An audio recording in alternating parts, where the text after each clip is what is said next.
மக்களே, ஆக்டர் பாலா அவர்கள். ஸோ அவரை பத்தி பேசும்போதெல்லாம் நான் ஒரு வார்த்தை சொல்லுவேன், கலியுக கர்ணன் அப்படின்ட்டு. ஏன் அந்த மாதிரி சொல்றேன்னா, இங்க நம்ம பணம் படைத்திருக்கக்கூடிய நபர்கள் நிறைய பேர் இருக்காங்க. நிறைய பணம் வச்சிருக்காங்க.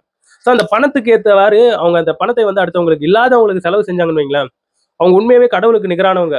மாற்று கருத்தே கிடையாது. அதே போல தாங்க ஆக்டர் பாலா அவர்கள் இருக்காருங்க இல்லையா, அவர் வாங்கக்கூடிய தொகையிலிருந்து ஆல்மோஸ்ட் நிறைய காசை வந்து இங்க நம்ம தமிழ்நாட்டில் இருக்கக்கூடிய இந்த காசுக்கு கஷ்டப்படக்கூடிய ஏழை மனிதர்கள், அதுக்கப்புறம் மாற்றுத்திறனாளிகள், அப்புறம் இந்த ஹாஸ்பிட்டல் சார்ந்து பேஷண்ட்ஸா இருப்பாங்க இல்லையா, அது போன்ற நபர்கள் ரொம்ப கஷ்டப்படுறாங்கன்னா அவங்களுக்கு ஃபர்ஸ்ட் ஓடி போய் ஹெல்ப் பண்ணக்கூடிய ஒரு நபராக இவர் வந்து இருக்காருங்க. அவர் சம்பந்தப்பட்டிருக்கக்கூடிய வீடியோக்கள்லாம் பார்க்கும்போது பயங்கர நிகழ்ச்சிகரமாக இருக்கு. நம்ம கண்ணிலேயே ஒரு ஆனந்த கண்ணீர் என்பது வருது. சில பேருடைய ஹிஸ்டரி, அந்த பின் கதைகள், முன்கதைகள்லாம் கேட்கும்போது அவ்வளோ கஷ்டமா இருக்கு.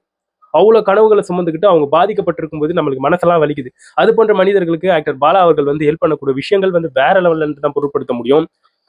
இப்போ ரீசெண்டா அவர் வந்து ஒரு சிறப்பான ஒரு சம்பவத்தை வந்து செஞ்சிருக்காருங்க.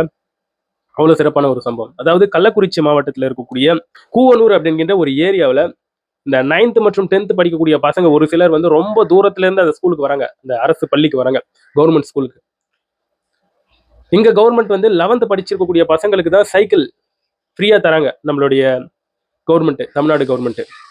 ஆனா இந்த 10th 11th அதாவது 10th 9th படிக்கக்கூடிய பசங்களும் ரொம்ப தூரத்துல இருந்து வராங்க. அவங்களுக்கெல்லாம் யார் சைக்கிள் கொடுப்பாங்க அப்படின்னு சொல்லி நம்மளுடைய கேபி பாலா அவர்கள், ஆக்டர் பாலா அவர்கள் என்ன பண்ணியிருக்காருன்னா, அவருடைய சொந்த காசுல கிட்டத்தட்ட ஒரு 29 மாணவர்களுக்கு வந்து சைக்கிள்களை வந்து வாங்கி தந்திருக்காருங்க. ஆண் பெண் அப்படின்ட்டு இரு தரப்பின மாணவர்களுக்கும். இதெல்லாம் பார்க்கும்போது பயங்கர நெகிழ்ச்சிகரமாக இருக்கு. அவ்வளவு லாங்ல இருந்து வந்து படிக்கக்கூடிய குழந்தைகள் எவ்வளவு தூரம் நடந்திருப்பாங்க. அந்த டைம்லாம் வேஸ்ட், அவ்வளோ கால் வலிக்கும், அவ்வளோ கஷ்டமா இருக்கும். அதெல்லாம் இப்போ பாலா அவர்களால் தொடை தெரியப்பட்டிருக்கு. சைக்கிள் வாங்கி கொடுத்து உங்களுடைய பிரச்சனையை வந்து போக்கியிருக்காருன்னா இவர் தாங்க நடமாடும் கடவுள். அந்த மாதிரி இல்லாதவங்களுக்கு ஹெல்ப் பண்ணும்போது பாலா அவர்களும் இந்த இடத்துல வந்து கடவுளாக தான் பார்க்கப்பட்டு வந்துகிட்டு இருக்கு. திருப்பியும் சொல்றேன், நம்மள நிறைய பேர் வெயில போயிட்டு இருக்கும்போது ஒரு வயசானவங்க நம்ம வெயிலா இருக்கு எனக்கு கொஞ்சம் லிஃப்ட் கொடுப்பா அப்படின்னு கை போட்டா கூட ஏத்திக்கிட்டு போறதுக்கு ஆள் இல்லைங்க. அவங்களுக்கு லிஃப்ட் கொடுக்க ஆள் இல்லைங்க. அது போன்ற ஒரு உலகத்துல வந்து வாழ்ந்துட்டு வரும். உண்மையோ பொய்யோ, ஆனா நான் சொல்றது நெசம். கண்டிப்பா உங்களுடைய மனசுக்கே வந்து தெரியும். நம்மளால முடியலன்றது வந்து அது ஒரு வேற செக்மெண்ட், அதை விட்டுருங்க. ஆனா இந்த மாதிரி பண்றாங்க இல்லையா, அவங்கள வந்து கண்டிப்பா பாராட்டும். அதுல மாற்றுக்கிறதே கிடையாது. ஸோ உங்களுடைய பாராட்டுகளை கொஞ்சம் வாயார தான் கொடுங்களேன்.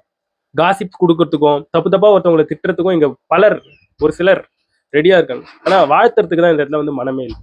இதை பற்றி நீங்க என்ன நினைக்கிறீங்க? கமெண்ட் செக்ஷன்ல வந்து பதிவு பண்ணுங்க. நான் வந்து உங்களை அடுத்த வீடியோல பார்க்குறேன். இது போன்ற வீடியோஸ்லாம் நீங்க தெரிஞ்சுக்கணும்னா கூகுள் டெக் சேனலை சப்ஸ்கிரைப் பண்ணிக்கோங்க.